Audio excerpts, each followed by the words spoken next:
নাহমাদু ওয়া নুসাল্লি আলা রাসূলিহিল কারীম আম্মা বাদ ফাআউযু বিল্লাহি মিনাশ শাইতানির রাজীম বিসমিল্লাহির রহমানির রহিম ফারিকুন ফিল জান্নাতি ওয়া ফারিকুন ফিস সাঈর وقال رسول الله صلى الله عليه وسلم الدنيا سجن المؤمن وجنات الكافر صدق الله العلي العظيم সবাই পড়ি সাল্লাল্লাহু আলাইহি ওয়াসাল্লাম। ইসলামী ছাত্র আন্দোলন কর্তৃক আয়োজিত আজকে সুন্দর এই এক সম্মেলনের সম্মানিত সভাপতি, আমার ছাত্র বাবারা, আমার ছাত্রী মেয়েরা, কেরিয়ার গড়ার জন্য আমাদের কি করণীয়? আসলে কেরিয়ারটা কি?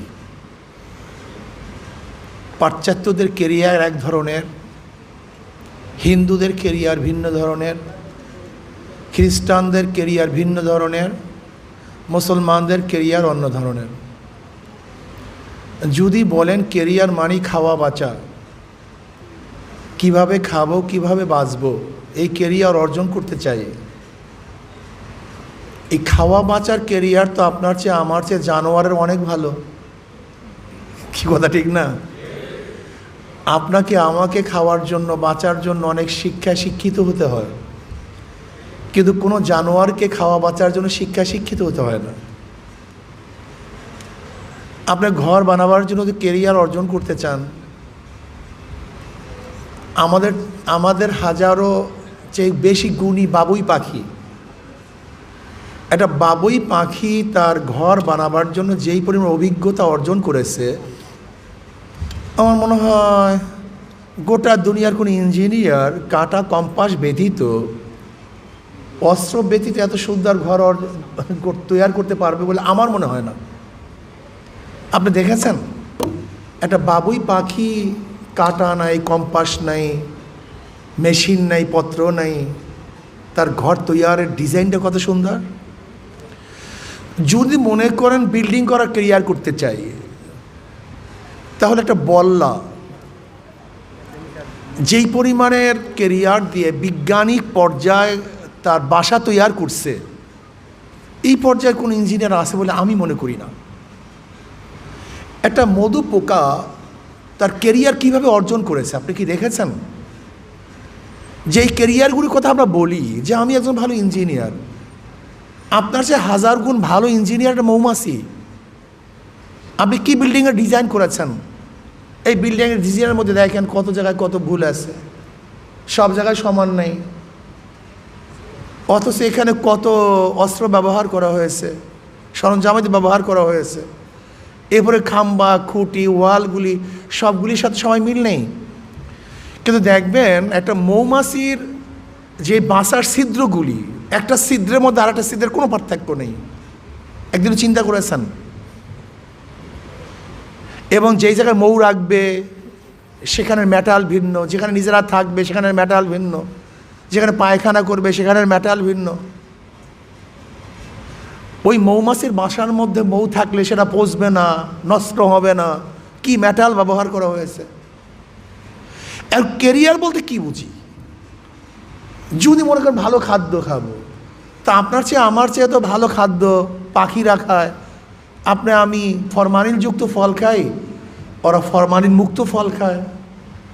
আমি ফ্রিজের গোশ খাই, একটা সিংহ বাঘ ফ্রেশ গোশ খায়। আমি ফ্রিজের পচা সেই কত বছর আগের মাছ খাই, হাজারো পাখি তাজা মাছ খায়।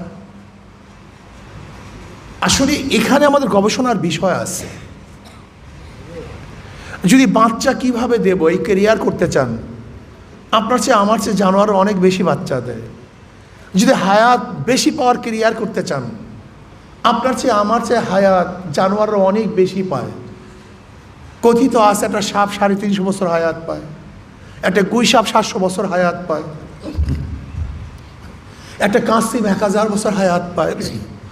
যদি পরিবেশের কেরিয়ার, এই যে পরিবেশ বর্তমানে জলবায়ু নিয়ে গোটা দুনিয়ার মাথা খারাপ হয়ে গেছে, জলবায়ুর পরিবর্তন।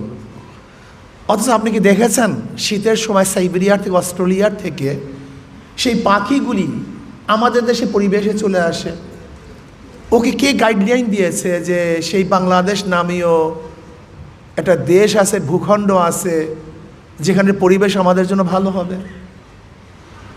আপনি কি দেখেছেন মাছগুলি বাচ্চা দেওয়ার সময় হাজার হাজার মাইল দূরে চলে যায়?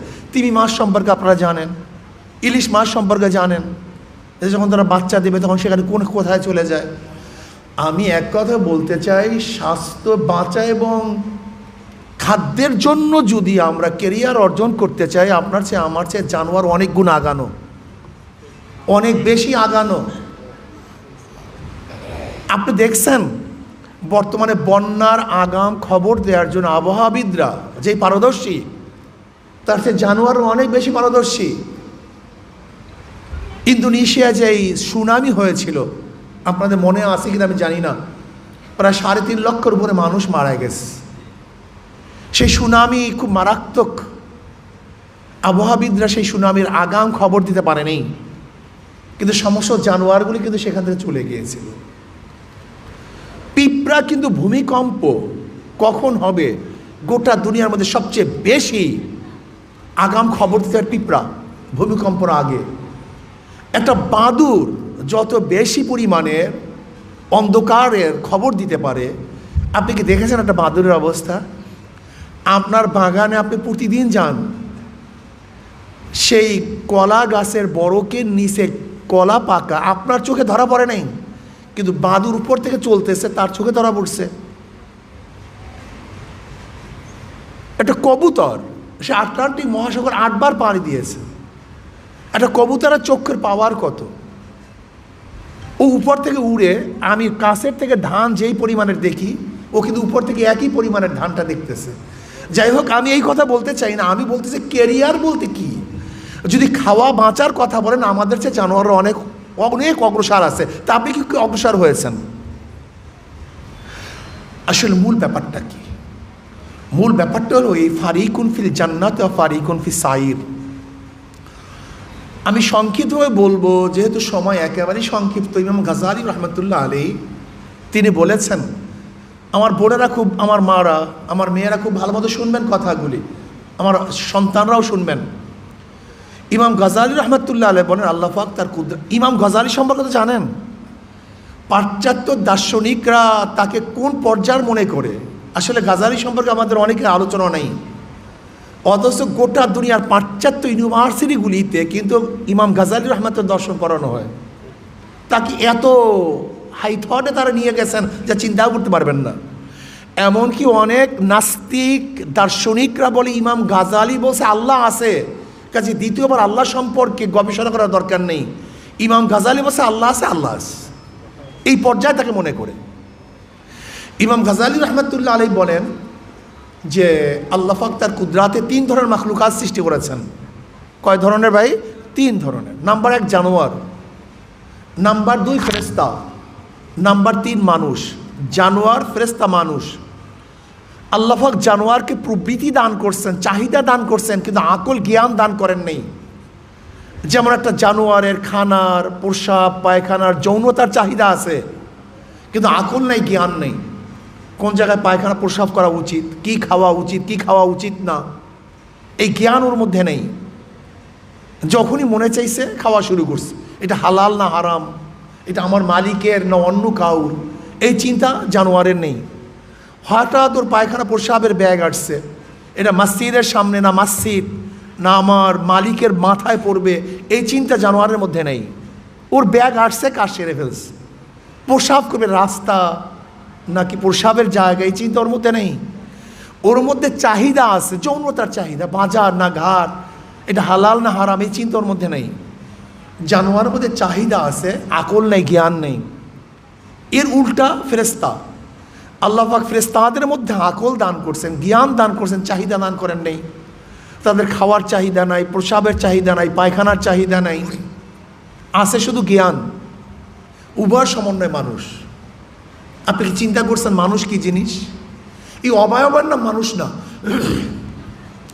এই মানুষের আকৃতির নাম মানুষ না, এটাই ভুল।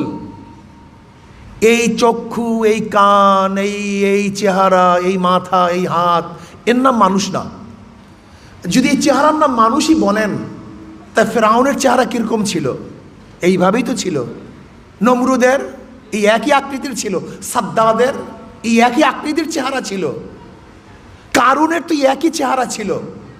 আবুল আহাব তো অনেক সুন্দর ছিল, আকর্ষণীয় চেহারার অধিকারী ছিল। আবুল আহাব মানে ইসলামের বাপ, মারাত্মক চেহারাশীল ছিল আবুল আহাব। এমনকি আপনারা জানেন হাজারো মুসলমানদের মধ্যে এরকম ভালো যারা একসময় বেঈমান ছিল, দাহিয়াতুল কলবি রাদিয়াল্লাহু তাআলা আনহু এত চেহারার অধিকারী ছিল যে তিনি সাধারণত চেহারা উন্মোচন করে রাস্তায় বের হতে পারতো না।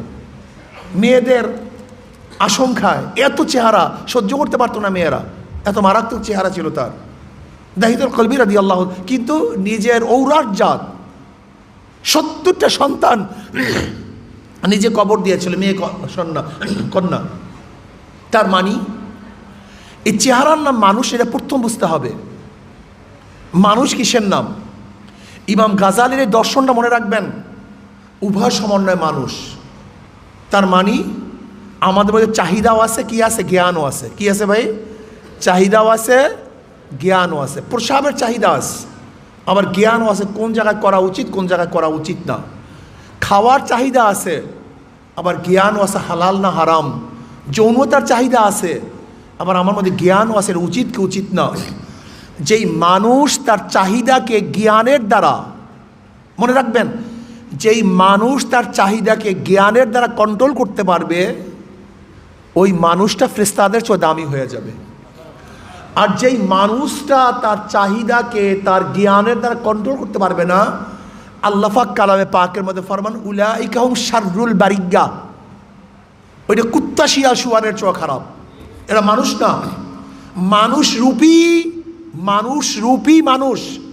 আসলে মানুষ রূপী সে মানুষ না, মানুষ ভিন্ন জিনিসের নাম। এর জন্য আমি বলবো, প্রথম ক্যারিয়ার কিসের করতে চান এটা আপনাকে অবশ্যই ভাবতে হবে। আল ইসলামিয়াতুল জামিয়া, জামিয়া ইসলামিয়া মানে ইসলামী ইউনিভার্সিটি। ইসলামী ইউনিভার্সিটি মানিটা কি? ইসলাম কি? ইমানটা কি? এখানে আমাদের বিশাল দর্শনের গ্যাপ আছে। আমাদের অনেক ছাত্রদের মধ্যে আমাদের ধারণা আমি ইমানওয়ালা, বাস আমার জন্য যথেষ্ট। ভাই ইমানটা তো ভর্তির নাম, ইমান অন্য কিছু না, ভর্তির নাম। ইউনিভার্সিটিতে ভর্তি হয়েছেন, ভর্তি হওয়ার আগে আপনাকে পরীক্ষাও নিবে না, ক্লাস করতেও দিবে না। আচ্ছা, ভর্তি কি শেষ না শুরু? আপনি ভর্তি হয়েছেন মাত্র, আপনার কাজ শুরু। যতক্ষণ পর্যন্ত ভর্তি হবেন না আপনার কোনো কাজ শুরুই হবে না। আপনি ঈমান আনছেন মাত্র, আপনার কাজ শুরু। ঈমান আনবেন না, আপনার কাজই শুরু হয় নাই। যেরকম একজন হিন্দুর উপরে নামাজ ফরজ না, একজন হিন্দুর উপরে রোজা ফরজ না, একজন খ্রিস্টানের উপরে রোজা, কারণ কি? ভর্তি হয় নাই, সে তো ভর্তি হয় নাই। যখন সে ভর্তি হবে তার কাজ শুরু। আপনি ক্লাসে ভর্তি হবেন, ইউনিভার্সিটিতে ভর্তি হবেন, আপনার পরীক্ষা, ক্লাস, অমুক তমুক সব শুরু হয়ে যাবে। আর আমরা অনেকেই মনে করি ঈমান আনছি যথেষ্ট না। আপনি ভর্তি হইলে যথেষ্ট হবে না, ভর্তি হওয়ার পরে আপনাকে অবশ্যই পড়াশোনা করতে হবে, প্রত্যেকটা সাবজেক্ট আপনাকে পাস করতে হবে। এখানে আমাদের মারাত্মক গলত। আমরা অনেকেই মনে করি ঈমান আনছি আমার জন্য যথেষ্ট, আমি ভর্তি হয়েছি আমার জন্য যথেষ্ট না। আপনাকে ভালো রেজাল্ট করতে হবে, যতগুলি সাবজেক্ট আছে প্রত্যেকটা সাবজেক্টে ভালো মার্কস পেতে হবে। ইয়া আইয়ুহাল্লাযীনা আমানু দুখুলু ফিস-সিলমি কাফা। আপনি কি দেখেছেন এই আয়াত কি বলেছেন? ইয়া আইয়ুহাল্লাযীনা আমানু দুখুলু ফিস-সিলমি কাফা, হে ঈমানদাররা ইসলামের মধ্যে পরিপূর্ণ প্রবেশ করো। আপনারা জানেন অনেকেই, যেহেতু ইউনিভার্সিটি ইসলামিক ইউনিভার্সিটি, এখানে অনেক ছাত্রই মাদ্রাসা থেকে আসছেন, এই ব্যাখ্যাগুলো আপনারা জানেন। ঈমান ও ইসলাম যখন একই জায়গায় আসে তখন ঈমানের অর্থ ভিন্ন হয়, ইসলামের অর্থ ভিন্ন হয়। ঈমানের অর্থ হয় বিশ্বাস, ইসলামের অর্থ হয় বাহ্যিক আমল। আর যখন ঈমান ও ইসলাম ভিন্ন ভিন্ন জায়গায় আসে তখন ঈমানের অর্থ এবং ইসলামের অর্থ একই হয়। ইজা ইস্তামা ইফতারাকা ওয়া ইজা ইফতারাকা ইস্তামা। যখন ঈমান ও ইসলাম ভিন্ন হয়ে যায় তখন তার অর্থ ভিন্ন হয়ে যায়। আর যখন ঈমান ও ইসলাম একই জায়গায় আসে তখন ঈমানের অর্থ আসে বিশ্বাস, ইসলামের অর্থ আসে বাহ্যিক আমল। ইয়া আইয়ুহাল্লাযীনা আমানু দুখুলু ফিস-সিলমি কাফা, হে ইমানদারের ইসলামের মধ্যে পরিপূর্ণ প্রবেশ করো। তার মানে ইসলামের যতগুলি দিক আছে প্রত্যেকটা দিক অবশ্যই আপনাকে পালন করতে হবে, ছাড় দেওয়ার কোনো সুযোগ নেই, কাফা পরিপূর্ণ। ইসলামিক ইউনিভার্সিটির ছাত্র বন্ধুদেরকে বলবো, আমার মেয়েদেরকে বলবো, আমি আয়াত যে তেলাওয়াত করেছি, ফারিকুন ফিল জান্নাত ওয়া ফারিকুন ফিস সাইর, এই দুনিয়াই কিন্তু আমাদের শেষ না, এই দুনিয়া আমাদের শেষ না। যদি মনে করে নাস্তিকদের মতো আমাদের দুনিয়াই প্রথম, দুনিয়াই শেষ, দুনিয়া কা মজা লে লো, দুনিয়া তোমারই হ্যায়, নগদ চাপাও, হাত পেতে নাও, বাকির খাতায় শূন্য থাক, লাভ কি শুনে দূরের বাধ্য, মাঝখানে যে বেজায় ফাঁক। উমার খাইয়মের কথা, নগদ চাপাও, হাত পেতে নাও, বাকির খাতায় শূন্য থাক, লাভ কি শুনে দূরের বাধ্য, মাঝখানে যে বেজায় ফাঁক। দুনিয়ার আনন্দ ফুর্তি যা কিছু নগদ পাও গ্রহণ করো, ওই জান্নাত ওই জাহান্নাম অনেক দূরের কথা, লাভ কি শুনে দূরের বাধ্য, মাঝখানে যে বেজায় ফাঁক। প্রিয় ভাইয়েরা আমার, আমার ছাত্র বন্ধুরা, ফারিকুন ফিল জান্নাতে ফারিকুন ফিস সাইর, এই গোটা মানব জাতি দুই ভাগে ভাগ হয়ে যাবে, এক ভাগ জান্নাতি আর এক ভাগ জাহান্নামী। প্রিয় ভাইয়েরা আমার, আমি অবশ্যই আপনাদেরকে একটা কথার উদাহরণ দিলে বুঝতে পারবেন। যে ব্যক্তি গোল্ডেন এ প্লাস পেয়েছে সেও কিন্তু পাস, যে এ প্লাস সেও পাস, যে এ সেও পাস, যে মাইনাস এ সেও পাস, বি সি সবাই পাস, কিন্তু সবার মান কিন্তু এক না। পাস সবার মান এক না। যে গোল্ডেন এ পেয়েছে, গোল্ডেন এ প্লাস পেয়েছে, সে যেই চাকরি পাবে, যেই বেতন হবে, একই ক্লাসের যে সি পেয়েছে তার বেতন কোনোদিন এক হতে পারে না।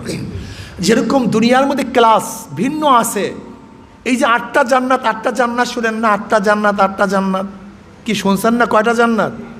8টা জান্নাত বুঝেন? 8টা জান্নাত কি? 8টা ক্লাস, 8টা তফকা, 8টা পার্থক্য। 8টা জান্নাত মানে 8টা পার্থক্য, এ প্লাস, গোল্ডেন, এ বি, এগুলি সব ক্লাস, সব পার্থক্য। 8টা জান্নাত মানে 8টা পার্থক্য। যেরকম আমাদের ভিপিআইপি, ভিআইপি, সিআইপি, এগুলি সব class, first class, second class, third class এবং সাধারণ ক্লাস, এগুলি যেরকম এক না, একই গাড়ি কিন্তু মর্যাদা ভিন্ন।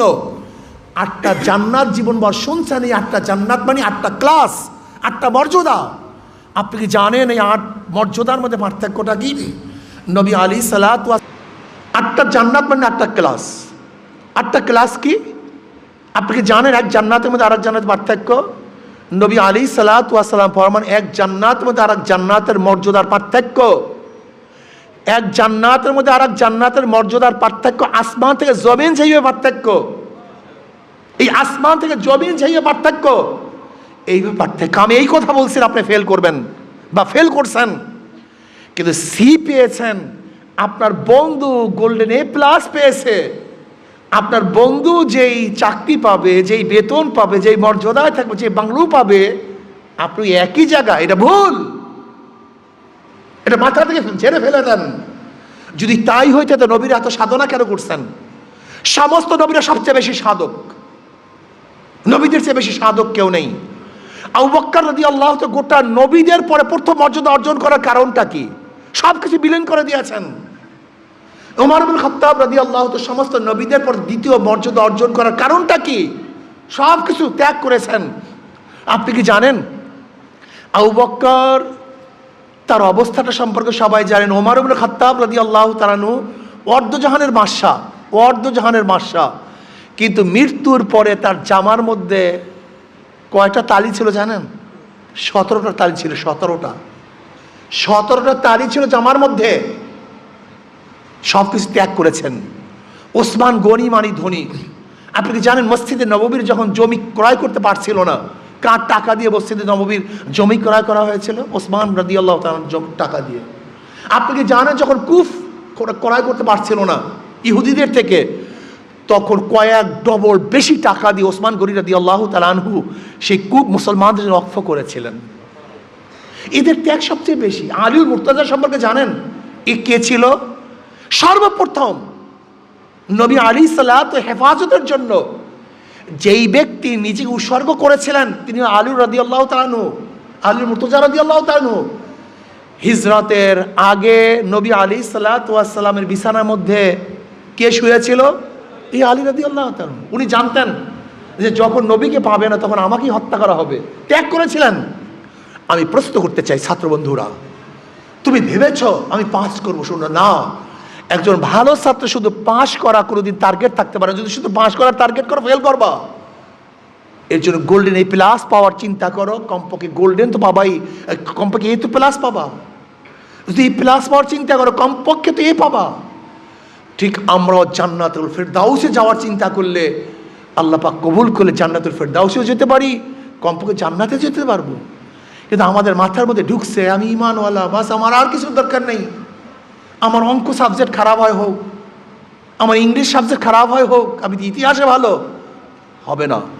যেরকম একজন ছাত্র প্রত্যেকটা সাবজেক্টে ভালো রেজাল্ট করতে হবে, ঠিক আমাদেরকে ইসলামের যতগুলি দিক আছে সমস্ত দিকে ভালো রেজাল্ট করতে হবে। আজকে আমাদের অনেকেই এই আমার মতো আলোচকরা আপনাদেরকে ধ্বংস করে ফেলছে। কি বলছে? ঈমান আনো, শিরক থেকে মুক্ত থাকো, বাস তুমি জান্নাতে চলে যাবে। তুমি কি জানো ঈমান এবং শিরক তো এক জিনিসই না। যেখানে ঈমান আছে সেখানে শিরক নাই, যেখানে শিরক আছে সেখানে ঈমান নাই। ঈমান ও শিরক এক জায়গায় থাকতেই পারে না। আর ঈমান তখনই আসবে যখন শিরক থেকে মুক্ত থাকবেন। যখন শিরক যুক্ত হবে তখন আপনি ঈমানই আনতে পারবেন না। যেরকম রাত্রে এবং দিন একই জায়গায় করা যায় না, ঠিক শিরক এবং ঈমান একই জায়গায় করা যায় না। এটা তো ভর্তি মাত্র। ঈমান আনা শিরক থেকে মুক্ত থাকা ভর্তি মাত্র। আপনার ক্লাস শুরু, এখন উদখুলু ফিস-সিলমি কাফা, পরিপূর্ণ আমল করতে হবে। পরিপূর্ণ আমলটা কি? আমি এক কথায় বলবো যেটা মনে রাখার মতো। নবী আলাইহিসসালাতু ওয়াস সালাম 23 বছরের জিন্দেগি। কয় বছরের জিন্দেগি? আমার ক্যারিয়ার হবে নবী আলাইহিসসালাতু আদর্শ অনুযায়ী। অন্য কোনো Karl Marx, Mao Tsetung, Abraham Lincoln, Socrates, Plato, Aristotle, Montesquieu, Locke, Rousseau, এদের অনুকরণ আমি করব না। আমি একজন মুসলমান, আমার অনুকরণী হবে জনাবে মুহাম্মদ রাসূলুল্লাহ সাল্লাল্লাহু আলাইহি ওয়াসাল্লাম। তিনি আমার দর্শন, তিনি আমার সব। তার মানি আমার মূল কথা দুইটা, আল্লাহর কর্তৃত্ব, নবীর নেতৃত্ব। বলেন তো ভাই কি? আল্লাহর কর্তৃত্ব, নবীর নেতৃত্ব। আল্লাহর কর্তৃত্ব, নবীর নেতৃত্ব। যদি আমি আল্লাহর কর্তৃত্ব, নবীর নেতৃত্ব মানি, এইটা আমার কেরিয়ার। এই কেরিয়ার আমাকে দুনিয়াতেও ভালো রাখবে, এই কেরিয়ার আমাকে কবরও ভালো রাখবে, এই কেরিয়ার আমাকে কিয়ামতের ময়দানও ভালো রাখবে, এই কেরিয়ার মিজানে আমাকে ভালো দিবে, রেজাল্ট দিবে, এই কেরিয়ার আমাকে পুলসিরাত পাড়ি দেওয়ার সমর্থন জোগাবে। আপনি কোন কেরিয়ার তৈরি করেছেন? আপনি যেই কেরিয়ার করছেন সেই কেরিয়ারকে আপনাকে কবর থেকে নাজাত দিবে? আপনি যেই কেরিয়ার করেছেন আপনি কি আরো নিচে জায়গা পাবেন? আপনি যে কেরিয়ার করেছেন মিজানে কি আপনি নেকে পড়লে ওজন হবে? ওয়া ইন মিনকুম ইল্লা ওয়ারিদুহা কানা আলা রাব্বিকা হাতমান মাকদিয়া সুম্মা নুনাজ্জিল লাযিনা তাকাও ওয়া নাযারুজ যালিমিনা ফিহা জিসিয়া। আপনি যেই কেরিয়ার করেছেন 30,000 বছরের পুলসিরাত, সেই কেরিয়ার কি পাড়ি দিতে সহায়ক হবে? চিন্তা করেন তো একদিন। আল্লাহ পাক বারবার কালামে পাকের মধ্যে ফরমান আফালা তাতাফাক্কারুন আফালা তাকিলুন আফালা তুফসিরুন ইয়া উলিল আলবাব। হে মানুষ, তোমরা কি চিন্তা করো না? তোমরা কি দেখো না? তোমাদেরকে জ্ঞান নাই? তোমাদেরকে আকল নাই? আসুন, ইসলামী ছাত্র আন্দোলন কি চায়? ইসলামী ছাত্র আন্দোলন এমন এক কেরিয়ার করতে চায় যেই কেরিয়ারের ভিত্তিতে তারা সংসদও চালাবে, আবার কবরেও নাজাত পাবে। ইসলামী ছাত্র আন্দোলন কি কেরিয়ার করতে চায়? সে নিজেকে গড়তে চায়, সমাজকে গড়তে চায়। ইসলামী ছাত্র আন্দোলন কি চায়? তাকে দেখার সাথে সাথে মনে হবে সে একজন নবী সৈনিক। নবী আলাইহিসসালাম আদর্শ নিয়ে সে আদর্শ লালন করে পালন করে। ইসলামী ছাত্র আন্দোলনের ছাত্রদের চেহারার দিকে তাকালি আল্লাহর কথা মনে পড়বে। আপনি কি জানেন হাদিসের মধ্যে কি আসছে? কোন ব্যক্তি আল্লাহর ওলি? যার চেহারা দেখলে আল্লাহর কথা মনে পড়ে, সেই আল্লাহর ওলি। তার মানে ইসলামী ছাত্র আন্দোলন যেরকম দুনিয়ার মধ্যে সর্বশ্রেষ্ঠ আসীন থাকবে, আখিরাতে সর্বোচ্চ মর্যাদা লাভ করবে ইনশাআল্লাহ। ইসলামী ছাত্র আন্দোলন, ইসলামী ছাত্র আন্দোলন কি চায়? ওমর যেরকম দরবেশি ভাবে গোটা দুনিয়া শাসন করেছেন, ইসলামী ছাত্র দরবেশিভাবে গোটা দুনিয়া শাসন করবে। যেরকম ওমর ইবনে খাত্তাব, তিনি ছিলেন খুব নরম, আবার বেঈমানদের বিরুদ্ধে খুবই গরম। ইসলামী ছাত্র আন্দোলন কি চায়? আশিদ্দাউ আলাল কুফফার রুহামাউ বাইনাহুম তারাহুম রুক্কান সুজ্জাদা ইয়াবতাগুনা ফাদলাম মিনাল্লাহি ওয়া রিদওয়ানা। আমরাই হুঙ্কার দেব, আমরাই আস্তে কথা বলবো, আমরাই কান্নাকাটি করব, আমরাই সিজদায় পড়ে থাকবো, আমরাই রুকু দেব, আবার আমরাই বেঈমানদের বিরুদ্ধে বুক উঁচা করে দাঁড়িয়ে যাব। আশিদ্দাউ আলাল কুফফার রুহামাউ বাইনাহুম। প্রিয় ছাত্র বন্ধুরা, কেরিয়ার করুন, এমন কেরিয়ার যে কেরিয়ার আপনাকে দুনিয়াতেও উচ্চ আসীনে আসীন করবে এবং আখিরাতেও উচ্চ আসীনে আসীন করবে। আমার বোনদেরকে বলবো, এমন কেরিয়ার করবেন যে কেরিয়ার থাকবে খাদিজা কুবরা রাদিয়াল্লাহু আনহার সাথে মিল। এমন কেরিয়ার আমার বোনেরা করবে, আমার মেয়েরা করবে, যে কেরিয়ার থাকবে আসিয়া আলাইহিস সালাতু ওয়াস সালাম, ফিরআউনের স্ত্রী, বাদশাহী বাদ দিয়ে ঈমানকে গ্রহণ করেছেন। সমস্ত কষ্ট ত্যাগ করে তিনি আল্লাহকে ভুলেন নাই, কষ্টকে গ্রহণ করেছেন, কিন্তু ঈমান ত্যাগ করেন নাই। সেই কেরিয়ারে উঠতে হবে। আম্মা জান আয়েশা সিদ্দিকা রাদিয়াল্লাহু আনহার মতো মেধাবী হতে হবে, তালিম দিতে হবে। হযরত উম্মে সালমা রাদিয়াল্লাহু আনহার মতো জ্ঞানী হতে হবে আমার মেয়েদেরকে। আপনারা জানেন উম্মে সালমা রাদিয়াল্লাহু আনহা কি পরিমাণে জ্ঞানী ছিলেন। ফতে মক্কা ঈশার আপনার হুদাইবিয়া সন্ধির সময় নবী আলাইহিস সালাত বারবার বলেছেন যে তোমরা হালাল হও, হালাল হও, কিন্তু কোনো সাহাবী হালাল হচ্ছিল না। তখন নবী আলাইহিস সালাম চিন্তাযুক্ত অবস্থায় যখন ঘরে গেলেন, উম্মে সালমা রাদিয়াল্লাহু বললেন, ইয়া নবী আল্লাহ, আপনি এত চিন্তিত কেন? বলে আমার কথা কেউ শুনছে না, আমি হালাল হইতে বলি কিন্তু হালাল কেউ হচ্ছে না। তখন তিনি বলেন, আপনি নিজে হালাল হয়ে যান, আপনি নিজে হালাল হয়ে যান। নবী আলাইহিস সালাত যখন হালাল হয়ে গেলেন, তাকে দেখা থেকে সবাই হালাল হওয়া শুরু করলো। এই হলো মেধাবী, এই মেধা ছিল। এই জন্য আমার মেয়েদেরকে বলবো, আমরা সাহাবিয়াদের অনুসরণ করব, সাহাবাদের অনুসরণ করব। আসুন এমন কেরিয়ার গড়ব যে কেরিয়ার আমাকে আখিরাতেও মুক্তি দিবে, দুনিয়াতেও কামিয়াব করবে। আল্লাহ আমাকে এবং আমাদেরকে সবাইকে ঈমান ও ইসলামের উপর থাকার তৌফিক দান করেন। নবী আলাইহিস সালাত 23 বছরের জিন্দিগি, কয় বছরের জিন্দিগি ভাই? 23 বছরের জিন্দিগির উপরে পরিপূর্ণ আমল করার তৌফিক দান করেন। আল্লাহ আমাকেও কবুল করে নেন, আমাদের সবাইকে কবুল করে নেন। আপনাদেরকে অশেষ অশেষ ধন্যবাদ। আমি এখানে এসে খুবই শুকরিয়া জ্ঞাপন করছি। ইনশাআল্লাহ আল্লাহ কবুল করলে আপনাদের সাথে ভবিষ্যতেও সাক্ষাৎ হবে, দেখা হবে। আল্লাহ আমাদের সবাইকে এরকম দুনিয়ার মধ্যে একত্রিত হওয়ার তৌফিক দান করেন, আবার কিয়ামতের ময়দানও সবাইকে একত্রিত হওয়ার তৌফিক দান করেন। আল মারউ মা মান আহাব্বা ওয়া লাহু মাকতাসাবা। বুখারীর মধ্যে রওয়ায়াত আসছে, দুনিয়াতে যে যাকে মহাব্বত করবে কিয়ামতের ময়দানে সে তার সাথী হয়ে যাবে। আল্লাহ ওনাদের সাথে, নেককারদের সাথে থাকার তৌফিক দান করেন। এখন আমরা সবাই দোয়া করি, আল্লাহুম্মা আমিন।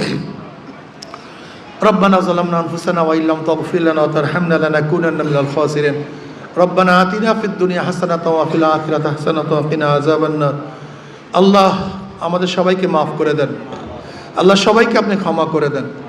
আপনার জমিনে আপনার হুকুমাত, ইসলাম হুকুমাত কায়েম করে দেন। ইসলাম হুকুমাতের জন্য সাহাবায়ে কেরামদের নমুনা সহিবে জাদ্দোজাহাদ করার তৌফিক দিয়ে দেন। আল্লাহ আমাদের ছাত্র বাবাদেরকে কবুল করে নেন, আমার মেয়েদেরকে কবুল করে নেন। ইয়া আল্লাহ, যে যে অসুবিধা আছে প্রত্যেকে অসুবিধা দূর করে দেন। আল্লাহ যেই ছাত্ররা উপযুক্ত তাদেরকে ভালো পাত্রীর ব্যবস্থা করে দেন। আমার যেই মেয়ের উপযুক্ত তাদেরকে ভালো পাত্রের ব্যবস্থা করে দেন। ইয়া আল্লাহ প্রত্যেকের ভালো ভালো সঙ্গী হিসাবে ভালো সঙ্গীর ব্যবস্থা আপনি করে দেন।